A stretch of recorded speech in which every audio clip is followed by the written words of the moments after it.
अब आपको एक मोटी बात बताएं, आपको सबके सब यहाँ काश्तकार आए हो।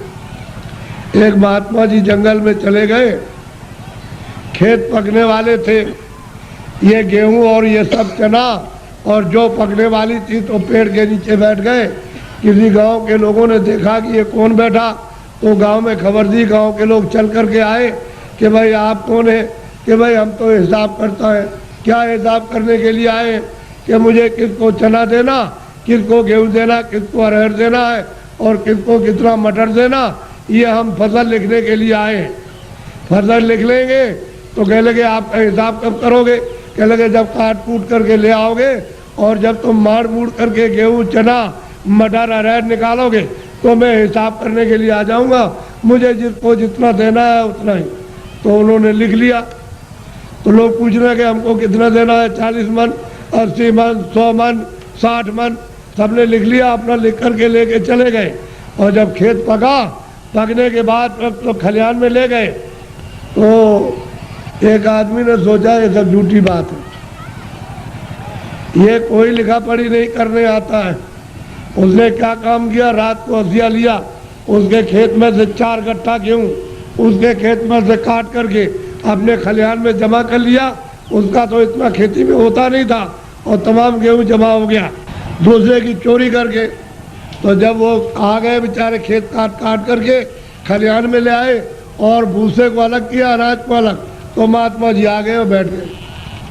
लोग दौड़ पड़े कि महाराज हमको कितना देना, तो लिखा था 40 मन और 80 मन और 60 मन और 100 मन और इतना देना। चोर चोरी कर ले आया था, वो आया, कह लगे महाराज हमको कितना देना है? कि तुमको 25 मन। कह लगे तोल लीजिए। तो जब तोला गया तो किसी का 25 मन, ज़्यादा एक दाना नहीं, 60 मन, किसी का 40 मन, किसी का 100 मन, सबका जितना जितना लिख लिया था सबका। चोर बोला अरे महाराज ये मेरे कांटे लगे, मैं रात को कांटों में जंगल में गया तो बमूल के कांटे, बेरियों के कांटे, खून निकल आया, ये पैर फट गए और मैं उसके खेत में से काट करके ले आया। उधर से जो काटी, मटर काटी, अरहर गेहूं काटा, वो किधर चला गया? अरे कह लगे बच्चा ये मेरे पैर में भी ये कांटे लग गए, ये देखिए लगे हुए कांटे। कह लगे आप क्या करते रहे? कह लगे तू काट कर के ले आता था, वहाँ जमा करता था और मैं यहाँ से जब चला जाता था घर में तो गट्ठा उठा करके उसमें खेत में पहुँचाया करता था। मुझे देना उतना ही है जितना तेरे हिसाब में, और तूने जो ये चोरी की है, ये कांटे तेरे लगे और तकलीफ हो रही है तो तेरी सजा और चोरी की सजा अलग मिलेगी। वो जो तुमने चोरी की है उसकी सजा अलग, और ये कांटे लगे, खून निकल आया, इसकी सजा। तो कहने का मतलब ये है तुम मन का धन कितना भी खेत काट कर, जमीन लेकर, ये करके, चोरी करके, डकैती डालकर, रात को छीन करके कितना भी अपना धन घर में ले आओ, लेकिन वो जो हिसाब करता जो कर रहा वो बैठा हुआ वो सब उसके यहाँ पहुँचा देगा। आपको कुछ मालूम रहेगा? आपको कुछ नहीं। हमने चोरों से पूछा भाई कितना तुमने चोरी की होगी? हमारे पास चोर भी आते, साहब कह देते हमने चोरी की, तो कितना कह लगे 1 पैसा नहीं रहा, सब चला गया। डकैत आए, डकैत से पूछा भाई तुमने डकैती डाली तो कितना जीवन में तुमने लूटा होगा? कह लगे कई करोड़ का। किधर गया? कह लगे 1 पैसा नहीं, हमारा घर का चला गया। घर का गया? तो कहने का मतलब कि हिसाब करता बिल्कुल सच्चा है, जो पाप का भी हिसाब करता है, पुण्य का भी करता है, ये सब, और उसका ब्याज वो सब आपको देना, वो दूसरे को किसी को नहीं देना। इसलिए ये मनुष्य शरीर अनमोल है, ये बार बार नहीं मिलता। आपकी बार परमात्मा को प्राप्त करने के लिए इस जीवात्मा को इस जड़ से, इस शरीर से निकालने के लिए आपको ये दिया गया, और उसने कह दिया है कि मैंने तुमको साफ सुथरा मकान दिया है, जैसा हमने दिया वैसे हमको दे देना। फिर जब वो खड़ा हो जाएगा और तुमने गंदगी भरी तो फिर तुमको मार मार करके इतना मारेगा कि तुम्हारी नस नस को तोड़ देगा, और इतनी पीड़ा होगी कि जन्मत मरण दूसरे तो कोई, जमने मरने में अत्यंत पीड़ा होती है। और उसको निकाल के बाहर करेगा और कहेगा चलो हिसाब कराएं। हिसाब करेगा तो तुम्हारा बताएगा देखो इतनी चोरी की, इतने जानवर मारे तुमने, इतना धोखा दिया, इतने बेईमानी की, तुमने कोई भी पुण्य नहीं किया अपने जीवन में, और चलो इनको ले जाओ उस नरक में डालो, वहां जाकर के उस योनि में बंद करो। तो बताओ आप क्या करोगे? बोलो आप करोगे क्या? उससे बच जाओगे?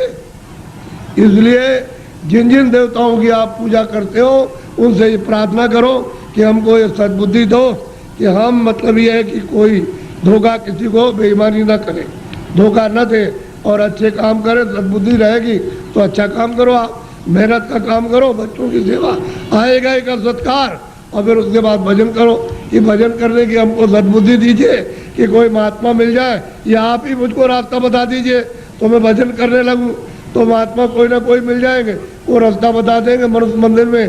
तुम फिर भजन सच्चा करना अपनी जीवात्मा से परमात्मा का, तब देखो दिमाग ज्ञान चक्षु खो जाएगा। और यही से बैठ करके रोज स्वर्ग जाओ, रोज रोज वैकुंठ जाओ और वहाँ ब्रह्मा से मिलो और विष्णु से मिलो और शिव से मिलो।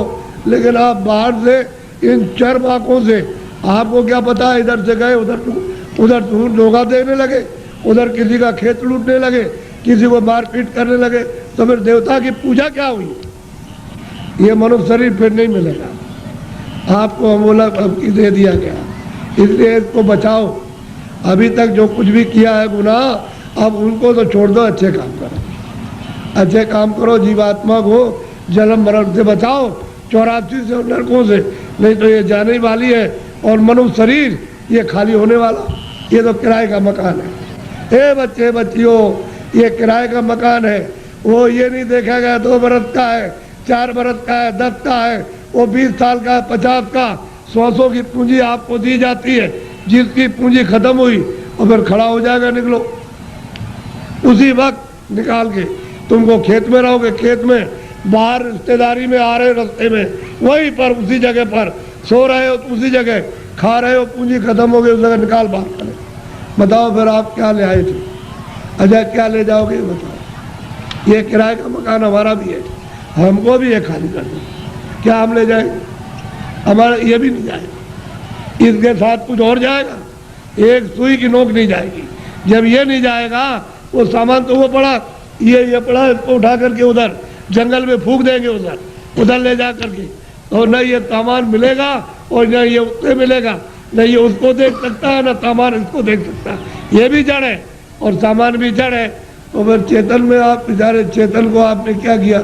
गड्ढे में डाल दिया। इस चेतन की पूजा तब होगी जब चेतन को जगा लो, जीवात्मा को जगाओ, और दरवाजे पर दोनों आंखों के मध्य में जाग जाए, उसकी गंदगी दूर हो जाए, तब परमात्मा की पूजा करो, तब मिले। सुलभ है, सीधा है, आसान, सब कर सकते हैं, स्त्री बच्चे पुरुष, खेत में खलिहान में, घर में, सुबह और शाम। तुम 1 घंटा समय नहीं निकाल सकते हो 24 घंटे में परमात्मा को प्राप्त करने के लिए, और बस इसी में समय सो करके और खा पी करके बिता रहे।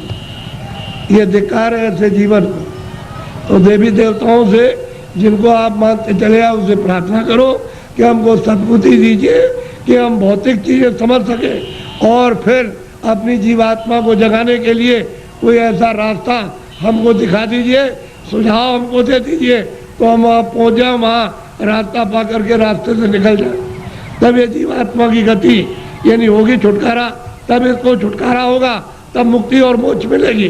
नहीं तो परमात्मा क्या कुछ भी नहीं प्राप्त कर सकते हो, न देवी देवताओं के पास पहुँच सकते हो, न स्वर्ग वैकुंठ में, न मनुष्य पा सकते हो। तो ये भटकती रहेगी जीवात्मा। जैसे पशु पक्षियों में, वो भी तो जीवात्मा यही है, इसी मनुष्य शरीर से उसमें बंद की गई। ये कुत्ता हो गए, बिल्ली हो गए, गधा हो गए, चूहा हो गए, ये इसी में से गए। अब उसमें भोगने के बाद फिर इसमें आएंगे तो फिर वही काम करो, फिर उसी में जाओ। तो बस यही रहेगा, आना और जाना, रो चिल्लाओ और कोई तुम्हारी सुनवाई नहीं। अरे कोई सुनता है? आदमी को जंगल में मार रहा, तुम सुन रहे हो उसकी तकलीफ को? पशु बीमार है, उनको आप मार रहे हो डंडे से, और चलो चलो, उसको बुखार चढ़ा, सिर में दर्द है, उसको भूख लगी है, प्यास लगी, वो बेचारा, तुम उससे पूछ रहे हो कि तुमको प्यास लगी है, वो बता देगा। अरे मनुष्य शरीर अमूलक है, ऐसा शरीर फिर मिलेगा नहीं। और कोई ऐसे काम, कोई कर्म नहीं कर रहे हो जिससे मनुष्य शरीर पा जाओ। जो भी कर्म करते हो मनुष्य शरीर से नीचे जाने के, चारों खानों में जाने के, और नरकों में जाने के काम कर रहे हो, तब आपको उस समय पर कोई बचाएगा नहीं। न रिश्तेदार, न भाई, न बहन, न पति, न पत्नी, न बच्चे, न बच्चों को माँ बाप, कोई न धन न दौलत, कौन इसको बचाएगा? सब ये अलग अलग पड़े, सब अलग हो जाते हैं। इसलिए आप लोग थोड़ा सा कुछ समझ लो कि मैं किस लिए आया हूँ। यहाँ आपके बाईपास पर मथुरा में सत्संग होता है, तो आप जरा सा वहाँ थोड़ा समय दे करके समझ लो। अगर अच्छी चीज़ मिल जाए तो ले लो, और नहीं अपने घर चले जाओ। अमोलक चीज़ मिले तो ले जाओ, और नहीं तो अपने घर में रहो। जहाँ भी मिल जाओ वहाँ चले जाओ, तुमको सुलभ है। मैं आपको ये सलाह दूंगा कि जहाँ भी उस परमात्मा को प्राप्त करने वाले महात्मा इस मनुष्य रूपी मंदिर में मिल जाए, वही चले जाइए। तो ये खड़ेर हो गया है, ये मंदिर, ये मनुष्य मंदिर खड़ेर है, इसमें सब बुरी बुरी चीज़ें भरी है, और उनके द्वारा ये निकल जाएगा तो साफ सुथरा, बड़ा सुंदर, बड़ा अच्छा लगेगा उस समय पर। और जीव आत्मा जाग जाएगी तो जगमग जगमग जगमग अंधेरे का नाम नहीं रहेगा, बाहर भी उजाला, अंदर भी उजाला।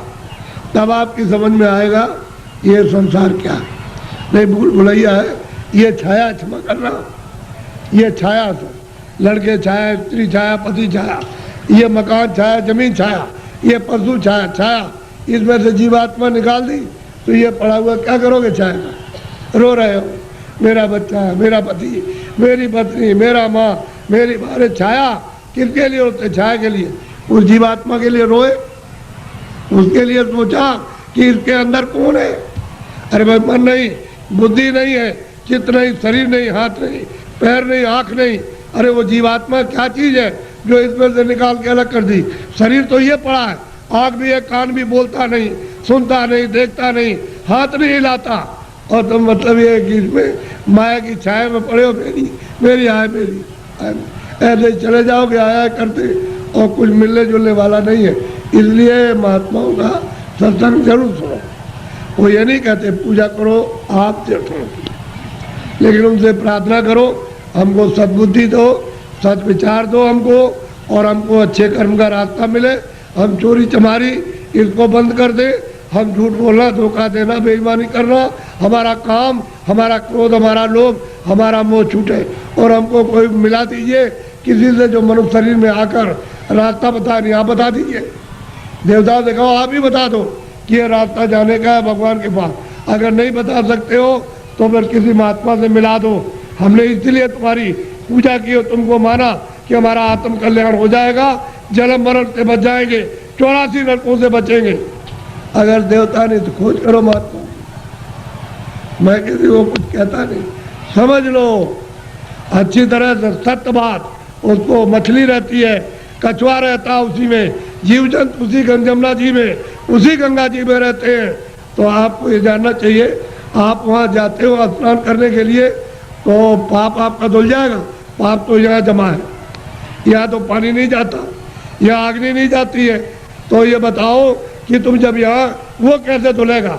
वो गंगा पानी समुद्र का या तालाब का या कुएं का वो धो नहीं सकता, तो यहाँ जमा है इस जगह पर। अब ऐसा गंगा स्नान, वो गंगा, उसमें स्नान करने वाले महात्मा मिल जाए और आपको दिव्य गंगा में, दिव्य जल में स्नान करा दे तो जीवात्मा तब ये निर्मल हो जाए, पवित्र हो जाए, स्वच्छ हो जाए, तो ये जाग जाए, इसकी आँख खुल जाए।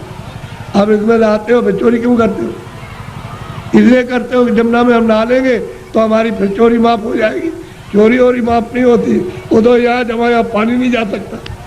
ये तो शरीर के नाके पर, जीवात्मा शरीर में नहीं है। जीवात्मा शरीर के बाहर, ये यहाँ नहीं है, नाक में नहीं, और मुंह में नहीं है, हाथ और पैरों में नहीं, ये दोनों आंखों के ऊपर बैठी हुई है। बस ऊपर में गंदगी उस पर डाल दी, इसलिए रुकी पड़ी हुई है। गंदगी को हटा लो, बाहर निकल जाए, छोड़ दे मकान को, जीते जी छोड़ दे। इसलिए आप लोग थोड़ा सा अपना कभी कभी समय, जब ये सुना करो कि यहाँ बहुत भीड़ लग रही है और बहुत लोग आ रहे हैं, तो जरा से चले आए और सुन लिया, और देखो आकर के कि मैं कैसी पूजा आपको देवताओं की, और फिर उन देवताओं को देखो कैसे आप देखते हो उनको अपनी आंखों से, तब तुम्हारी समझ में आएगा। ऐसे क्या समझ में आ जाएगा? अंधेरे में रहोगे तो अंधेरे में जन्म हुआ अंधेरे में पालन पोषण हो रहा, अभी फड़फड़ा के अंधेरे में मर जाओगे। अभी देखते देखते अब तो बूढ़े हो गए, तो अब क्या दिन का साथ है इस शरीर का। अरे किसी दिन भी तुम रात रात में सोते हुए चल पड़ोगे, आप ले जाएगा आपको। अब कहाँ ले जाएगा उसका आपको पता ही नहीं है। इसलिए किसी का साथ करो, किसी जानकार का साथ कर लो।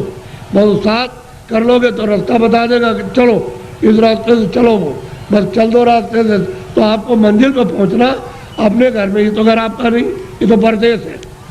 अगर आपका देश होता तो बच्चे रहते, हमारा शरीर रहता, हमारा मकान रहता, हमारी जमीन, कोई पुराना नहीं होता, सब नए रहते। लेकिन आपका मकान है ही नहीं, उसने दे दिया किराए पर, थोड़े दिन के लिए, बस समय पूरा हुआ निकाल करके बाहर कर दिया, बस खत्म हो गया। यह आपका कोई सामान परदेश है, तभी तो दूसरे के देश में निकाले जाओगे।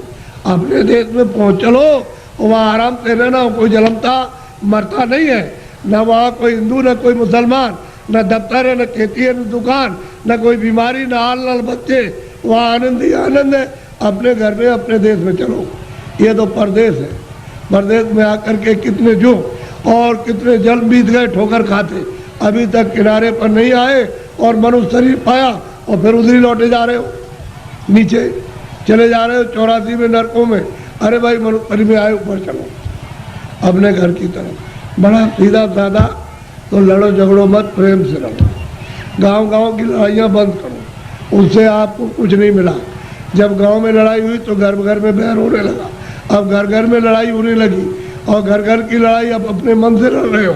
और सारा जीवन आपने अशांतमय अपना कर दिया, न सोने में शांति, न कहीं जाने में, न कहीं बैठने में, न किसी से बोलने में, और न किसी देवता के पास में। ऐसा तुमने मकान में ऐसा कुचड़ा बढ़ा, बिल्कुल अशांति की ज्वाला जलने लगी।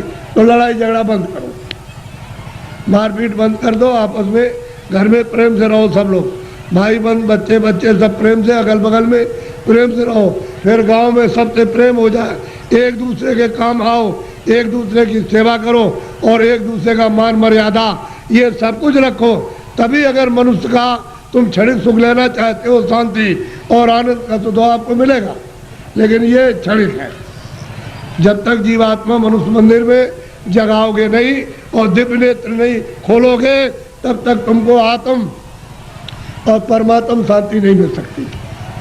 ये कुछ नहीं, ये तो इंद्रियों की क्षणिक, यानी ठंडक आ रही है, उससे मन इंद्रियों के दरवाजों पर बैठ करके वो क्षणिक रस लेता है कि और मिल जाएगा, और मिल जाएगा, धन में और मिलेगा, बच्चे में और मिल जाएगा, इसमें और मिलेगा, उसमें मिल जाएगा, उस काम में व्यापार में मिल जाएगा। मिलता तब कुछ नहीं, सिवाय तकलीफ के और कुछ आनंद नहीं मिलता।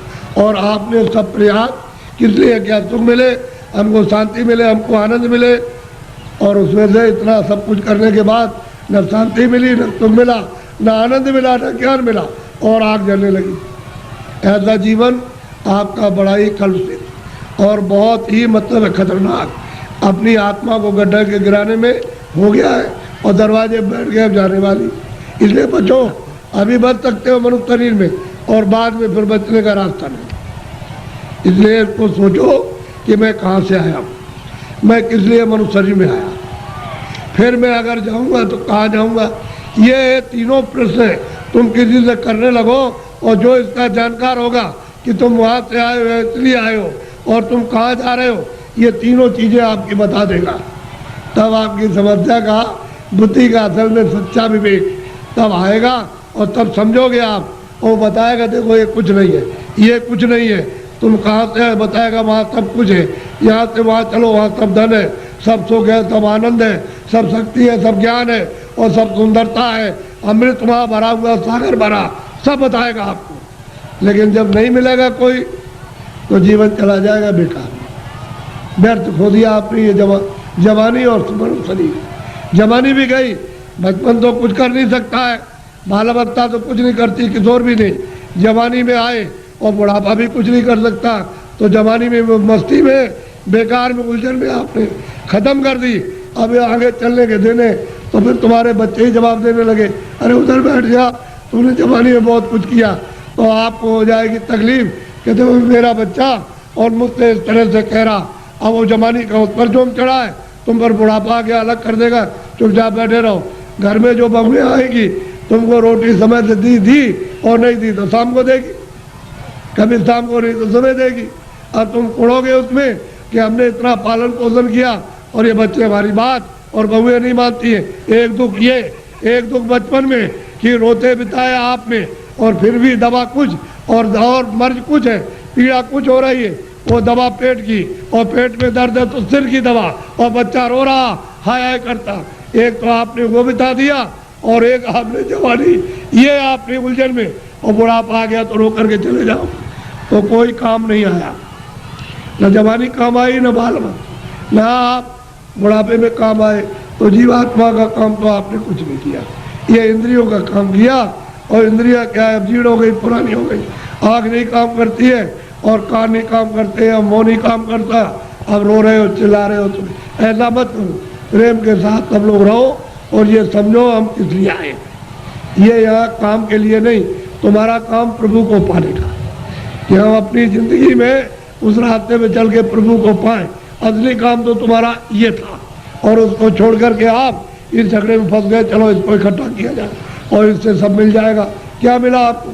जिनके पास वो रो रहे, जिनके पास करोड़ों, जिनके पास अरबों, वो रो रहे, चिल्ला रहे और कहते हैं कि हमको दवा हमको दे दी। अरे भाई, उससे तुमको सुख मिलता, आनंद मिलता तो क्यों नहीं ले लिया? अरे वहाँ कुछ नहीं है। अब आप उधर जा रहे हो तो आपको क्या मिलेगा? ना आपको ना उनको, किसी को कुछ नहीं। दिन में काम करते हैं, शाम को बच्चों की सेवा अपना फर्ज अदा करते, और उसके बाद बैठ करके थोड़ा भजन करते मनुष्य मंदिर में। तो ये जीवात्मा सच्चे धन को प्राप्त करती। सच्चा जन मिलेगा नहीं, इसका कल्याण होगा, जीवन ऐसे ही चला जाएगा। तो मैं तो इसलिए चलाया कि हमारे गांव वासियों ने बहुत ही लोगों से कहा कि बाबा जी को ले आओ जरा, मैं दर्शन करूंगा। तो मैंने भी कहा चलो मैं भी दर्शन करूंगा। मेरी भी तो इच्छा दर्शन करने की है। अगर आपकी इच्छा हुई है दर्शन करने की तो मेरी भी आपके दर्शन करने की इच्छा हुई। तो आदान प्रदान का दर्शन, दर्शन देना और दर्शन करना, इसी के बीच में, अरस परस के बीच में अगर कोई चीज़ मिल जाए तो उसको ले लेना चाहिए। कि भाई किसी के पास अमूल्य चीज़ है और मिलती है जो सोने चांदी से बहुमूल्य है, वो अगर उससे मिल जाए तो आपको ले लेना चाहिए।